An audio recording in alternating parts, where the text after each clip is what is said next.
오늘 함께 나누실 말씀은 마태복음 2장 23절 말씀입니다. 나사렛이란 동네에 가서 사니 이는 선지자로 하신 말씀에 나사렛 사람이라 칭하리라 하심을 이루려 함이로라. 아멘. 마태복음 1장부터 3장까지의 말씀을 보면 예수님의 탄생은 구약 예언의 성취다 하는 내용을 강조하고 있습니다. 오늘 나누실 말씀 본문은 나사렛이라는 동네에 가셔서 나사렛 사람이라고 칭하게 될 것인데 이것은 선지자들이 예언으로 하신 말씀이었다. 그러니까 예수님은 구약 예언의 성취다 라는 말씀을 마태복음 1장, 2장, 3장에서 계속해서 하고 있습니다. 그런데 그 이전에 우리가 한 가지 더 생각해야 될 것은 그것은 예수님의 33년의 생애 가운데 30세 때까지의 기록이 극히 적다는 사실입니다. 예수님이 그 30세 때까지의 기록이 누가복음에 기록이 되어 있는데요. 누가복음 2장 21절에 보면 예수님이 태어난 지 8일 만에 할례를 받으시는 모습이 나오고 2장 40절에는 예수님의 어린아이 때의 모습을 간단히 묘사하고 있습니다. 아기가 자라며 강하여지고 지혜가 충족하며 하나님의 은혜가 그 위에 있더라. 이것이 예수님의 어린 시절 묘사 전부입니다. 그리고 2장 41절부터 51절에 보면 예수님이 12살 때 기록이 한번 나오는데요. 그가 절기를 맞아서 부모를 따라 예루살렘에 가서 제사를 드린 기록이 나옵니다. 그리고 누가복음 2장 52절에 12세 때부터 30살까지의 이야기를 한 구절로 이렇게 요약을 합니다. 예수님은 그 지혜와 그 키가 자라나며 하나님과 사람에게 더 사랑스러워 가시더라. 그리고는 예수님에 대한 기록이 없습니다.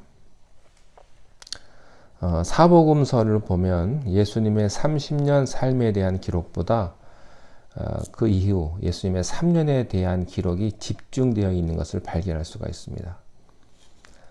예수님의 30년에 대한 기록보다는 3년에 대한 기록이 성령 받은 기록자들에게 더 중요한 관심사였다고 하는 것입니다. 예수가 어디서 살았느냐는 예수가 어디 살았느냐고 하는 그런 생애 스토리보다는 예수가 무엇을 했느냐가 더 중요한 겁니다. 그렇습니다. 이것은 우리가 얼마나 오래 살았느냐보다 우리가 얼마나 값지고 보람있게 살았느냐가 더 중요한 것과 마찬가지입니다. 중요한 것은요, 우리가 바르고 의미 있게 또 가치 있게 하나님의 영광을 위해서 살았느냐가 더 중요합니다. 하나님 필요하십니까? 아니면 내가 하나님을 위해서 필요한 겁니까? 분명히 하시기 바랍니다. 하나님이 나를 위한 존재입니까? 아니면 내가 하나님을 위한 존재입니까? 여러분 왜 신앙생활 합니까? 왜 교회 나오십니까? 나를 위해서 교회가 필요합니까? 아니면 교회를 위해서 내가 필요한 존재가 되는 것입니까?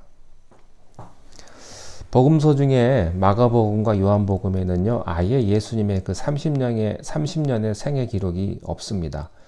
곧바로 3년의 공생의 사역부터 기록이 됩니다. 30년이 중요한 게 아닙니다. 3년이 중요하지. 물론 준비하는 과정 필요합니다. 그런데 많은 시간이 필요한 거 아닙니다. 짧은 시간이라도 온전한 헌신이 필요하다는 것입니다. 여러분의 여생, 여러분의 인생은 예수님의 3년 생애와 같이 그렇게 보람차고 그렇게 은혜롭고 그렇게 하나님의 그런 귀한 뜻을 나타내는 그런 복된 삶이 될 수 있기를 바랍니다. 온전한 헌신, 하나님을 위해 내가 존재하며 하나님의 영광을 위해 살아가시는 여러분들이 되시기를 바랍니다. 기도하겠습니다. 하나님 아버지, 우리가 예수님을 믿고 믿음 생활할 때에 하나님을 위해서 산다고 말은 하지만 정작 나를 위해 내 삶을 위해서 신앙생활 한 건 아닌지 다시 한번 돌이켜보게 하시고 하나님의 영광을 위해 우리의 모든 삶이 의미 있고 가치 있고 또 하나님 보시기에도 아름다운 삶을 살아가는 귀한 우리의 삶이 되게 인도하여 주옵소서. 예수님 이름으로 기도하옵나이다. 아멘.